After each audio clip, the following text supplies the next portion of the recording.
Hey guys, welcome back to the Long Transaction Wiener Boy Podcast, sponsored by nobody.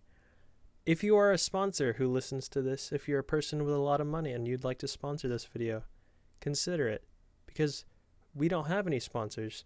The podcast is run on no budget. You know, you could run podcasts actually like pretty cheap. That's kind of weird.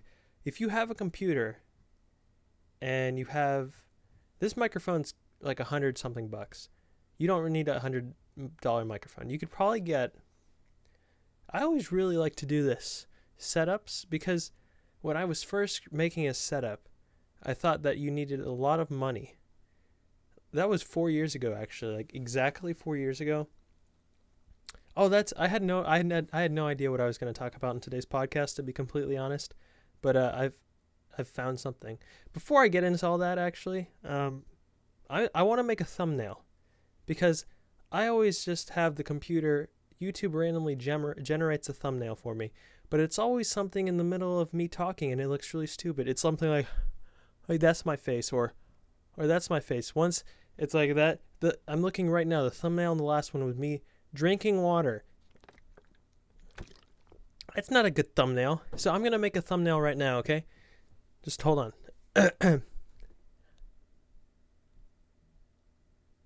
All right. Let's see if is YouTube going to pick that. I hope it does.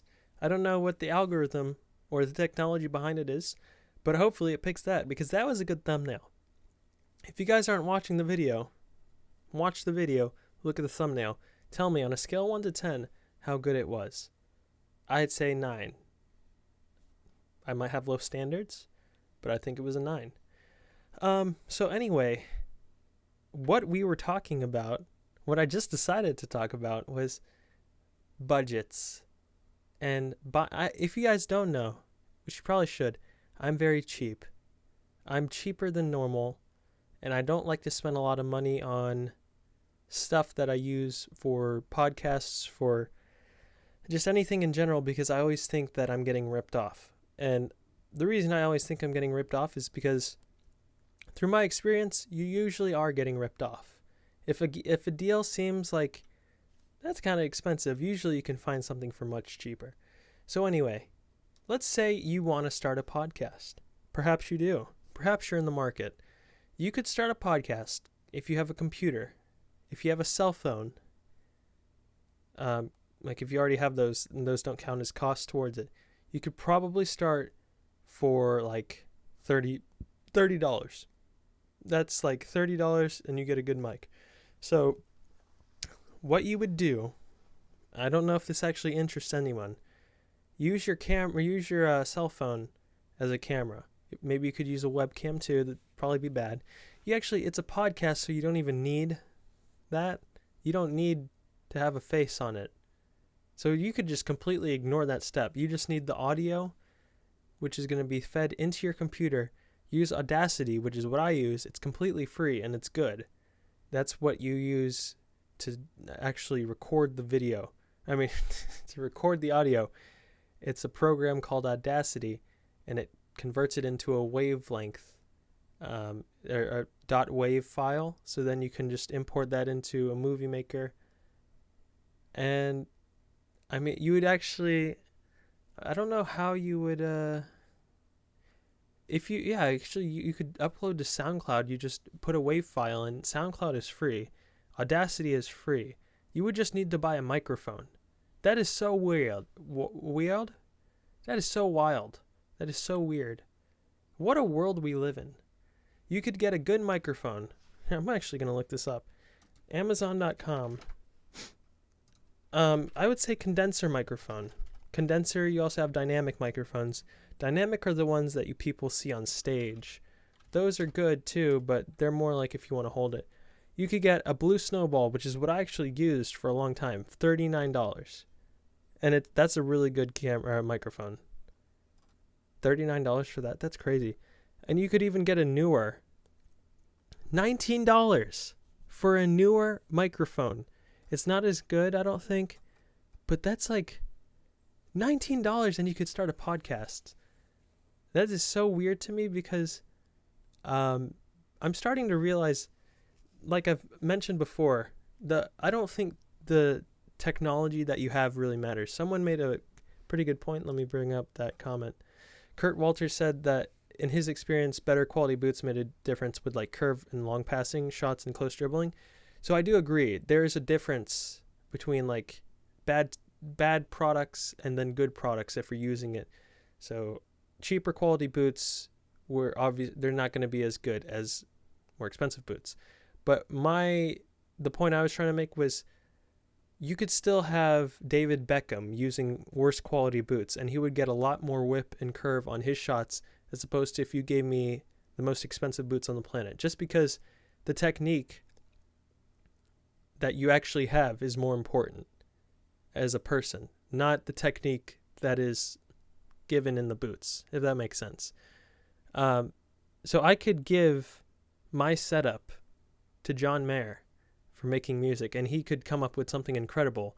Whereas if you gave John Mayer's setup to me, I would come up with probably like the same kind of music. And so it has to do more with the creator as opposed to the stuff you're using. But anyway, like that is so weird to me because some podcasts become really popular. Some podcasts become... Actually, let me make sure of one thing. So I said $19, but some of these microphones use XLR cables, so then you'd actually have to buy a audio interface. The Blue Snowball is a USB mic, so that just plugs straight into a USB port. So that's actually cheaper, $40. Let's say $40. That's really cheap anyway. But some podcasts get tons of streams. The internet is so strange because of how easy it is. Well, I shouldn't say easy, but how available it is for people to become famous or rich with relatively simple ideas.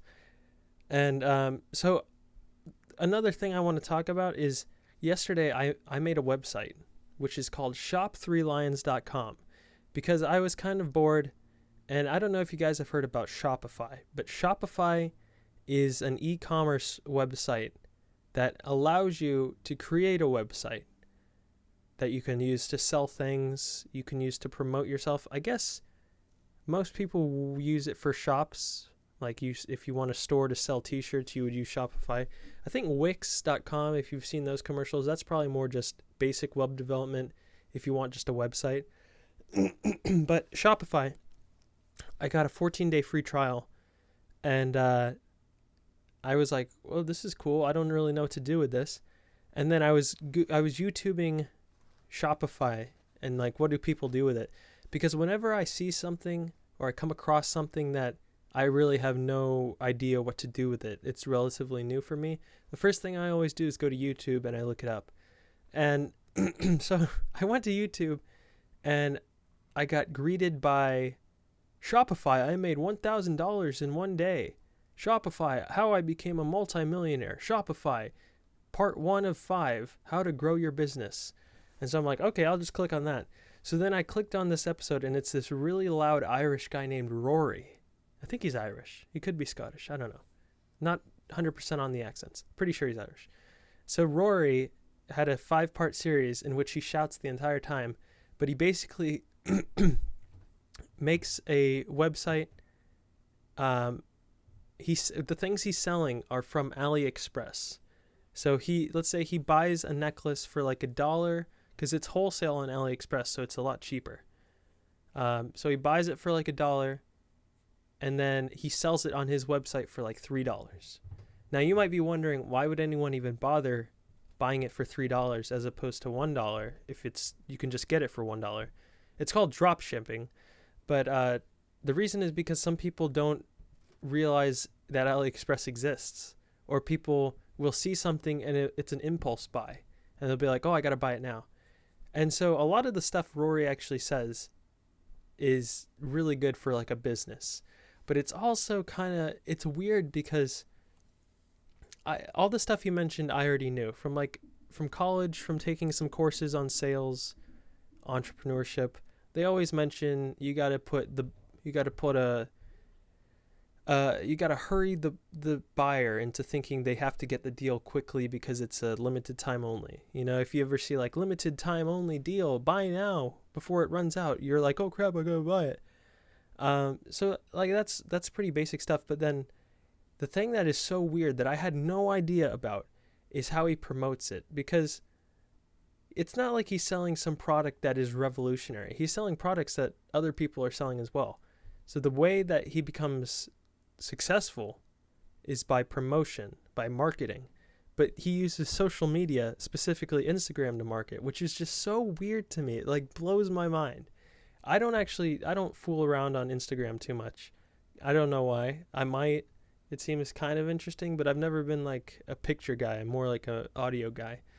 But he will find, the way he markets is he finds an Instagram influencer. So say a page for like with 300,000 followers that has to do with the product he's selling in a loose manner. He was selling lion necklaces, which actually is kind of what, it's funny because I'll get back to that, but he's selling lion necklaces and lion bracelets. It's like a lion website.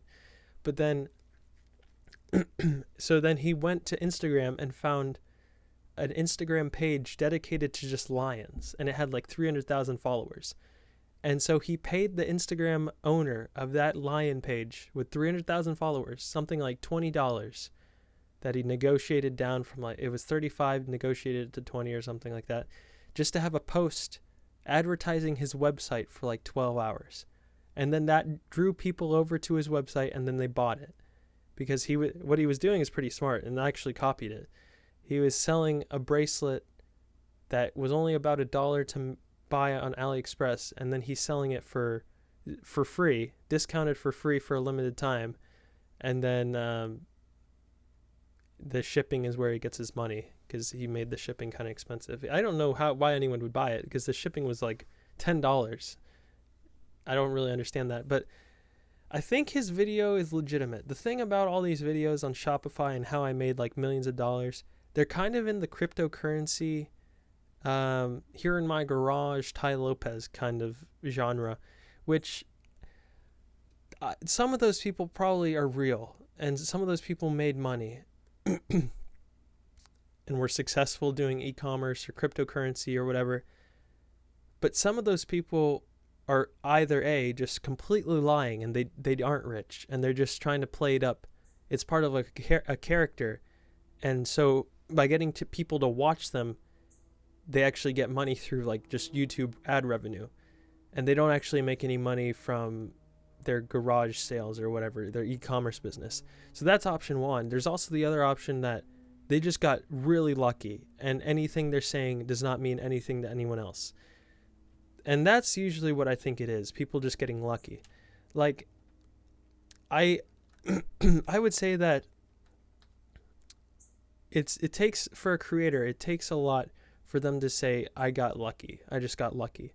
Whether it's someone on YouTube just making stuff, an Instagram influencer, or someone with a Shopify website. Because sometimes you just legitimately get lucky.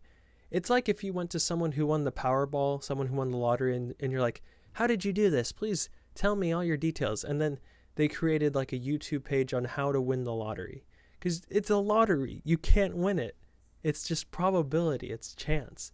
But some people will actually make a career out of that, which, I mean, that's cool, I guess, but I would personally not do that. If you came up to me and you're like, hey, LT, you could have $100,000 a year, and all you have to do is make videos in which you just give fake advice or ideas that everyone else knows about starting a business that is not guaranteed to do anything for the person who actually listens to that advice, but it will make you $100,000. I wouldn't do it because that just makes no sense to me. Why would I want to do that? I would have no fun. I would have no enjoyment from that. And it's not just about the money. Like $100,000 is cool. That's way more than I could ever dream of having, honestly. But life isn't just about getting money. But it just blew my mind about how people can go on Instagram. You could have a page. This is why people sometimes will make these pages that are like messy fan page, and then it'll have hundreds of thousands of followers. I never understood it because I thought it was just people wanting to have followers to have clout. Is that have I used that correctly, Eduardo? Eduardo, did I use that correctly? Clout? I think that's a proper word. Whatever, like street cred, except on the internet. I think that's what clout is. So I never understood followers. I never had followers on like my own personal Twitter or Facebook. But some people with like 250,000 and they'd be like, follow me, please. I would be like, why does it matter? Who cares? But it turns out you can make money from it. And that's why people care. Because then people will see that you have a lot of influence, even though it's like influencing 10-year-olds. And then they'll pay you to run an advertisement for like 12 hours about goshop3lions.com. That's the name of my website. So I have a free trial, and I always like to just dabble. I'm a dabbler. If I see something that I think could be kind of interesting, there's a chance for like some business, I'll enter into it. So I used my free trial on Shopify. I bought a domain for $14, which is, I didn't know you could do that. It's called shop3lions.com. You can go over there, and I have 2 products right now.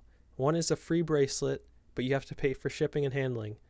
And then the other is a necklace, and it's like $3, and then you have to pay for shipping and handling. If you guys want to go check it out, that'd be cool, but don't feel like you have to. It's just something that I'm not trying to target my YouTube audience, really. I'm trying to target the whole... I'm pretty much trying to target England because of the whole World Cup thing and being in the semifinals, and there's a lot of patriotism surrounding the England national team. So I'm like, well, maybe they'll want to buy some lion jewelry, which is kind of weird, and it makes sense in my head, but also at the same time it doesn't. Before I made Shopify 3 Lions, before I decided to do 3lions.com or shop3lions.com and have lion jewelry, I was about to make a fedora website because that would have actually been targeted towards my audience as well, because sometimes I wear this red fedora, which is a woman's fedora. It's my mom's. And I thought it would just be funny if I had a website that it just sold fedoras, because that's how my mind works. It's really weird. I don't know why you guys are listening to this podcast in the first place, but that's how it works. And I wanted to have a merch store because I know some people they've had interest in my merch, but I don't want to just have merch for the sake of getting money from you guys. That's not what I think merch should be, because that's what I think most YouTubers think of when it comes to merch. I would actually want something that you'd be like, yeah, this is a cool way of supporting the channel, supporting LT, while also getting something in return, instead of just like giving you money. Like Patreon is cool and all, but it's basically just people give me money and I make videos. I don't really, it's kind of like, So I had the idea back in like January, maybe, I don't know, of selling a t-shirt with a fedora on it, and then it said like Love Dad on the back, and I was actually really stoked about that, and I would have bought that t-shirt as well. But the whole problem was I made the shirt as cheap as I could on the website, which was like $11. But then international shipping made it like $15. $15 additional dollars. So it's like $25 for a crappy little t-shirt. And I was like, no one's going to buy this, and I don't want them to buy it. Why would I make someone pay $25 for like a t-shirt with a fedora on it? It's a joke, man. So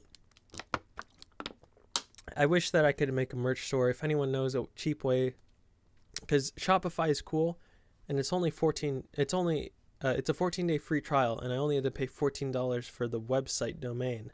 But once the free trial is over, it's $30 a month, which is so expensive. That is so expensive. That's $360 a year.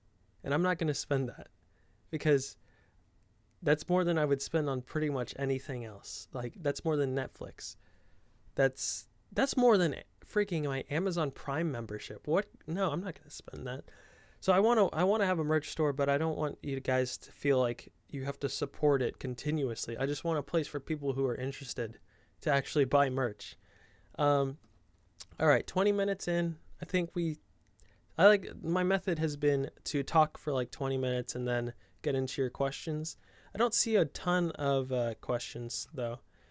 Oh, actually, I can talk a little bit more, I guess. I see a thing from Joseph Nil who said you should try those really spicy Korean noodles sometime. That's because last podcast I was actually getting sick. That was really weird, actually. So last Saturday, I recorded the podcast on last Sunday and I uploaded it on Sunday. Today is also Sunday, and I'm going to upload it on Sunday. Last Saturday, I was completely fine. And my family had been getting a little bit sick, but I had not, I thought I avoided it because they were sick like the week before. And then Sunday I woke up and I kind of had something in my throat, but it wasn't that bad. It was kind of just like a little bit annoying. And then as the day progressed, I could just feel myself getting sicker. And I was like, this sucks. This is really annoying. And then by the time I was doing the podcast around 6 p.m. or so, my voice actually I just started to lose my voice, which doesn't usually happen. And I thought, oh crap, this is bad. The podcast might have actually been really bad. It might have been detrimental towards my health because of the strain that it puts on me, kind of just talking. Like, talking is not bad, but if you're sick and your voice starts to hurt, you probably shouldn't keep talking, you know? So anyway, after the podcast, I was like, I feel kind of sick. And then I took I took NyQuil and I went to sleep, and I thought I'd just wake up and everything would be fine. I had some cough drops. I thought it was just like a sore throat. But then I woke up the next morning and I had a terrible headache. And I was actually legitimately sick. And I still went to work because I have this weird thing that I don't like to miss work at all, ever. Like, even I don't like taking vacation days, which is really weird. But so I went to work and I had a headache and I felt kind of sick. And I was getting this weird thing where I was getting chills, even though it was really hot. And so then I'm just kind of in my office feeling all crappy, and it comes time for lunch. I take a late lunch, so it was around 3 p.m. and it was 105 degrees outside. Or actually, it was 105 degrees in my car, according to the temperature. It's probably like 99 degrees. But I just sat in my car, didn't put on the AC, didn't turn on the engine. The windows were up, and I was just sitting there for 20 minutes. And I wasn't sweating. It was so weird. It was the weirdest thing that's ever happened to me. Well, that's a bit of an exaggeration. But it was really weird. It was the weirdest thing that's happened in a while. Because it was, if you had a thermometer inside my car, you know how cars get really hot during the summer. It was probably 110 degrees in my car, and I wasn't sweating whatsoever. A new word presented by Long Transaction. I wasn't sweating, and I was in there for 20 minutes. And I was thinking, this actually feels so good. And in my mind, I was trying to burn the bacteria alive or something. I was trying to kill the disease by just burning it. And I think it actually helped. And so I was just sitting there for 20 minutes. Nothing was happening, except I was feeling better. And then I fell asleep. And when I woke up, I was actually pretty sweaty and I was kind of hot.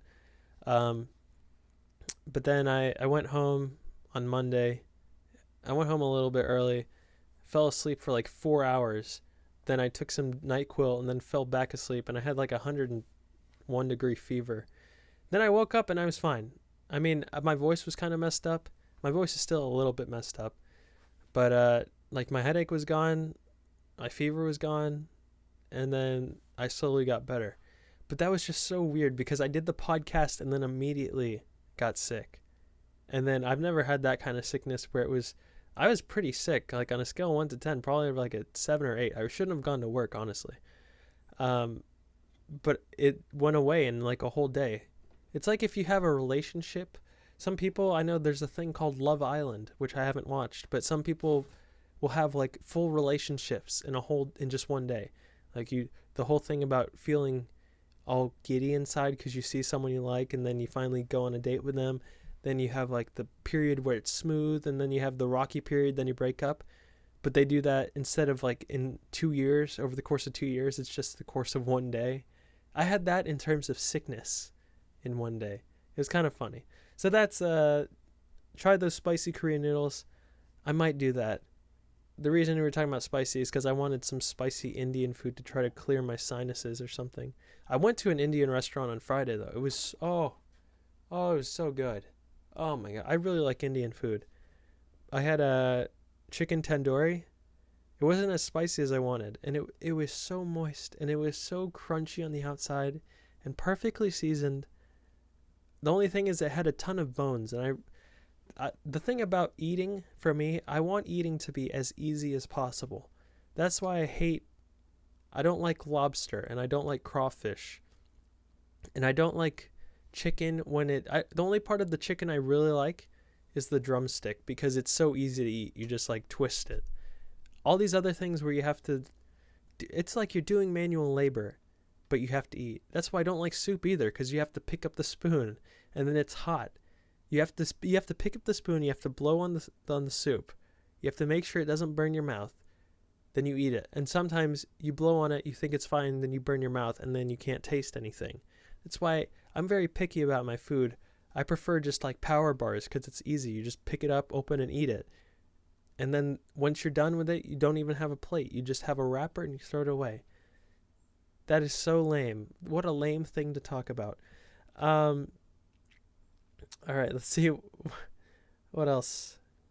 What else did we say? Phil Too Tired wrote, "Hey LT, haven't watched all your podcasts yet, so maybe you already answered this question. How old were you when you started playing guitar or start singing? Did you teach yourself? Who introduced you to making music? LT, I think it's admirable to compute making podcasts, even though you feel it isn't getting the traction you hope for. Get well soon." Thanks, Phil. So I started playing guitar. I think I did mention this in a podcast, but I'm not entirely sure, so I'll just say it anyway. Started playing guitar when I was a junior in high school. So before that, I had played piano starting in like second grade. For you guys who don't know what that is, that's like when you're 8 years old. So 8 years old, playing piano up through, I played pretty consistently until I was like 13 or 14. Then I just stopped for a couple years. Then when I was around 17, maybe 16 and a half, I found a guitar. Actually, I had asked my mom to buy me a guitar when I was like 14 or 15, and she bought me a Target guitar. And I could tell that the guitar wasn't very good, so I didn't really play it. But then when I was 16 and a half, I got back into playing piano. And then I also got back into playing guitar. Because the reason I had stopped playing piano was we were playing... I had a music teacher, a piano teacher, but we would play like these boring sheet pieces and like classical music and nothing related to pop music. Like I couldn't go to a party and be the cool guy who plays the piano because I would need the sheet music. I didn't know how to do things by ear. Sometimes I would memorize a piece, but I didn't understand music theory and I didn't know how to improvise anything. And no one would, like, I wouldn't have the sheet music anyway, so most of the time I couldn't do anything. And so I was like, this is just stupid, there's no point. But then I realized, like, if you just learn how to play certain chords, you can just memorize it really easily, and then you have freedom to play along the piano by just adding and improvising and playing in a key. So I thought that was really cool, and then I was like, well, I might as well try to learn guitar. So then I learned the guitar by just I would find a song and I'd be like, I like this song, I want to play it. And then I would play the easy campfire chords like an A, like a C, like a D, like an E minor, A minor, the campfire easy open chords.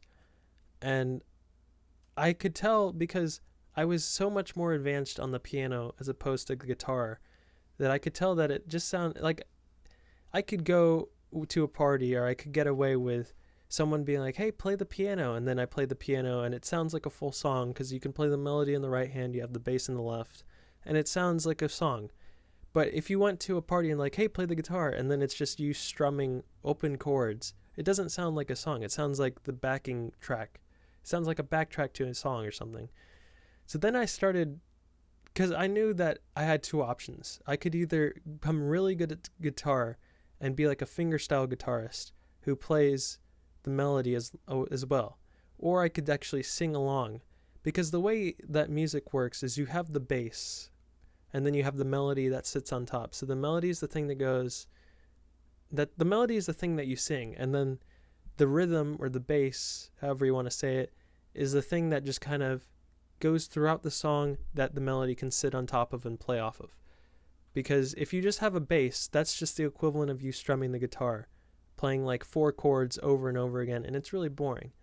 And so I'd always been confused, and even to this day I am kind of confused, because I don't know music theory entirely well, about how people would play the melody and the bass on a guitar. Because it's not like the piano where you have a left and right hand.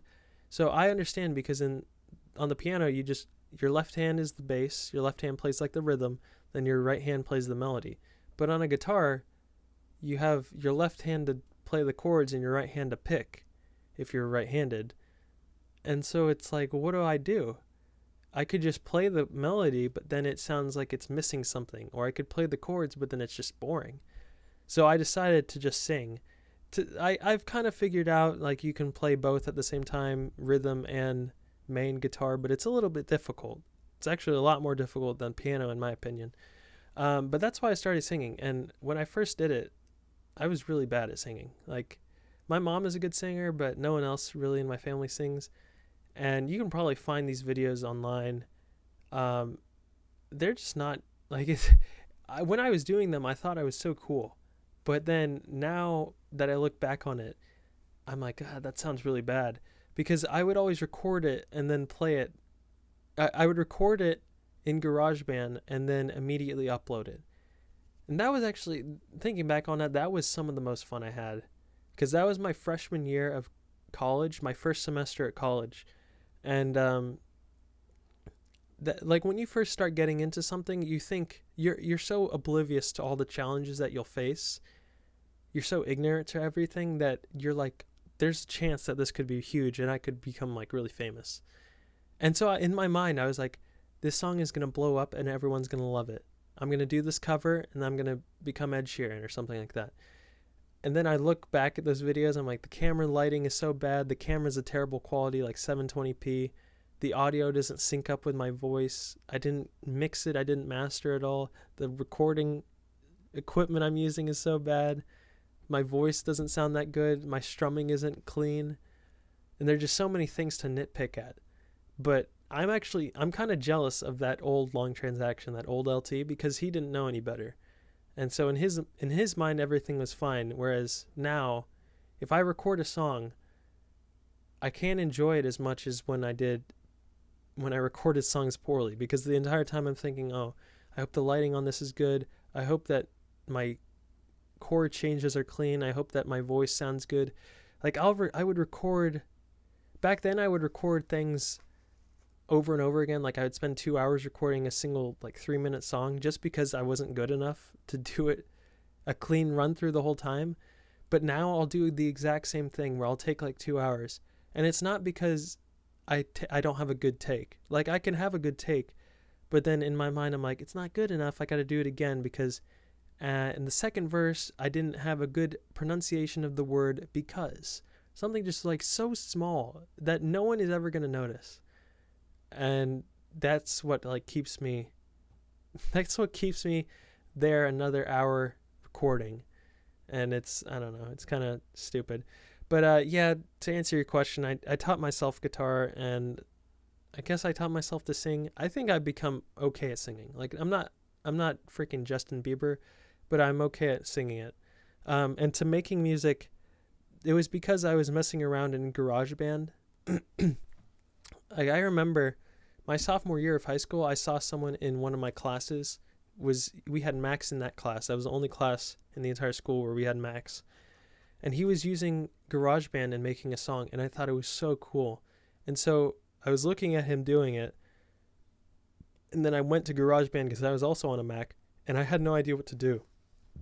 And so I was just clicking around and like just clicking on these instruments. I'm like, I have no idea what to do. And I knew how to play piano, but I didn't know how to pull up the thing to get the piano keyboard, how to record, how to press the notes correctly, how to quantize things so they're in time. I didn't know how to do any of that. So it's just been me learning over years. Like, it's been about 4 years of music production to the point now where I feel comfortable making a song that is pretty good. Like, if you said, I need you to make me a song in one day that I can have as an intro or something. I could do it, and it would be no problem. I think that's actually a really cool skill to have. Um, and the people I have to thank are just tons of different YouTubers. They're not even YouTubers. They're more like people who just made a one-off tutorial. There's one guy I remember this exactly because I was pretty creative in my songs, but I wasn't good at actually producing the music and having it so it was in time. Because when you can break down a song so it's in different parts, and it's kind of just the same thing in the back, the rhythm, and then you might have a different section where it's three different chords or three chords in a different pattern, but it's pretty much the same thing, and you can copy and paste it. But I didn't understand that's how it worked. So I would play the guitar for a song, but I would record the whole thing through for like 3 minutes, even though it was really unnecessary. And so I could get like 2.5 minutes through of a perfect take, and then I just mess up a slight chord change or something, and I'd be like, oh, I got to throw it away, which was really stupid because I could have just cut it down way more than that. But I remember one YouTube video, I can't think of the title, but it was a step-by-step tutorial on how to make a song, and they were just using GarageBand. And then from that point, it kind of just clicked, and I was like, oh, wow. So you don't have to record the whole thing. You can just record certain portions at a time, and then you can quantize it. There was also actually a different point where I remember that I didn't understand you could do automated tracks, in the sense that sometimes I would want one instrument to be loud for a certain portion, but then for the second verse, let's say, I would want it to be a lot quieter. But I didn't realize that you could have the same track for that, and then you could have these dots that go like up and down to control the amount of volume. I thought you had to have it stay at the same volume the whole time. So I would have one instrument but have like 3 different tracks of it, and then change the volume for each track. This probably doesn't make sense to a lot of people because you have no idea what I'm talking about if you don't like mess around with music production. This is like if a coder, sometimes at work, because I work with software, I don't know anything about coding. Sometimes the coders in the other room will talk to me about code, and I'll just sit there and nod my head and be like, oh yeah, C#, JavaScript, tell me about it. And I don't know what's going on. So I kind of introduced myself to making music, but I had a lot of help from YouTube. And yeah, thanks, Phil. Appreciate the question. This is flying by. It's 37 minutes in already. All right, we got one more question. Notorious, my boy, he says, thanks for answering my questions. I have some more. What do you do in your free time? He has other questions, so I'll just start with what do I do in my free time? To be honest, I play way too much Fortnite now. I've actually cut back on the amount of Fortnite because I was playing Fortnite so much that I was having little to no time to actually record music, to do podcasts, to record videos for my YouTube stuff. And so in my mind, I mean, I am a lot busier now because I have a job, and pretty much because I have a job. But in my mind, I was like, oh, I have no time to do YouTube anymore. I'm going to have to quit. But then I do have the time because I've gotten pretty quick at editing, pretty quick at recording. I know what I need to do. I don't have as much time to put into the edit or the recording as I'd like, but I can still probably get away with 3 videos a week maybe. So in my free time, honestly, it's spent mostly recording stuff or editing. So I go to work 5 times a week. Then Saturday, I pretty much spend most of the day recording stuff. Sunday, usually recording. I record this podcast on Sunday usually, and I edit. I try to get at least 2 videos out every weekend. I have 3 different channels.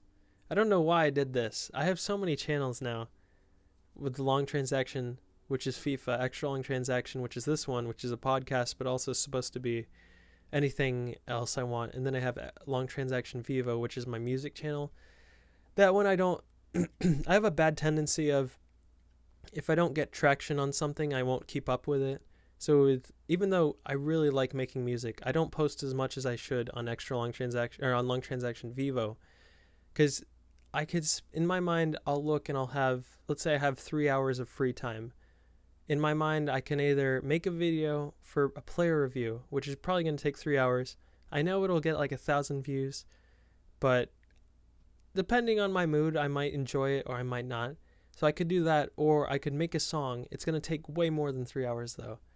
And then produce it and make the video, and like it'd take more than a day, to be honest. But then I'd only get like 100 views at the most. So that's why I don't tend to post as much as I really think I should on Long Transaction View, just because the response hasn't been as great, and I just don't have as much time to. If I had no job, there'd be no problem to post a video every week, a new song every week. But I have to try to figure out which videos I want to post, which channels I want to give the most attention to. Have you thought about doing a podcast with your family? Kind of, not really though. I don't know if they'd be interesting. The thing is, I don't like giving away too much personal information, even though I've freaking told you guys a lot, actually. But I don't know if they'd be that interesting. I always thought it's kind of weird to have your family on if they're not into YouTube. No one else is really into YouTube, so I don't know if that'd be good. You should read Soccernomics. I'm reading it, and if you majored in soccer, it's an interesting connection. I've actually never heard of that. I might check that out. Can you do some vlogs on this channel? Vlogs? I mean, like, there's so many things I want to do. I wanted to do a soccer vlog where I actually got better at football, got better at soccer. And I keep thinking I'm going to do it, but it's so, like, I just don't have as much time as I want to, which just is really annoying. Like, that's the one thing about life. You can't buy more time. You can buy a lot of things. You can buy a new house. You can buy a new face. You can, if you have enough money, you can pretty much get away with anything, except you can't buy more time. And that's like the one thing I need more of, which is time. Will Bale leave Real Madrid? Well, 5 days ago, that might have made sense, but I think Ronaldo's going to leave Real Madrid, so then Bale might stay. How's the new job treating you? Is it fun? Do you use your college education for your job, or do you find it's kind of useless? I like the job. It's fun, but it takes a lot of time. It's not super fun, but I sell stuff to people, which is I kind of like selling things. Do you use your college education? To be quite honest, I don't. I don't think I use it at all. But if I had not gone to college, there's no way I would have gotten this job, because they look for like an economics major. And so if I didn't have the economics degree, they probably would have ignored me. They would have never contacted me in the first place. So in that sense, I use it, but like I'll think of opportunity cost in my head, but it's not like I'm going to have to take a derivative or something like I did. I took so many classes where I had to take derivatives, or I had to know about the Western European economy system and what happened with the debt crisis and all this, like it was interesting stuff, but it's not that pertinent because I'm not an economist, really. I'm just a salesman. But yeah, have fun. I know Notorious is about to go to college, so have fun. Don't take yourself too seriously, but try to get good grades, because it will help you get a job eventually. Anyway, guys, that is going to do it for this LT podcast. 43 minutes of goodness and gloriousness. England are in the semifinals, guys. I'm cheering for England to win the World Cup. England or Belgium is my pick. I hope you guys like this podcast. If you have any suggestions, if you guys actually have questions, leave those below. As per usual, I will definitely answer them. And yeah, check out the channel. If you check out the website if you want. The prices they're actually pretty cheap. If you guys want a wrist bracelet or whatever, or necklace, prices are okay, and it does support the channel in a weird way. But anyway, see you guys later. Don't forget to spare pets.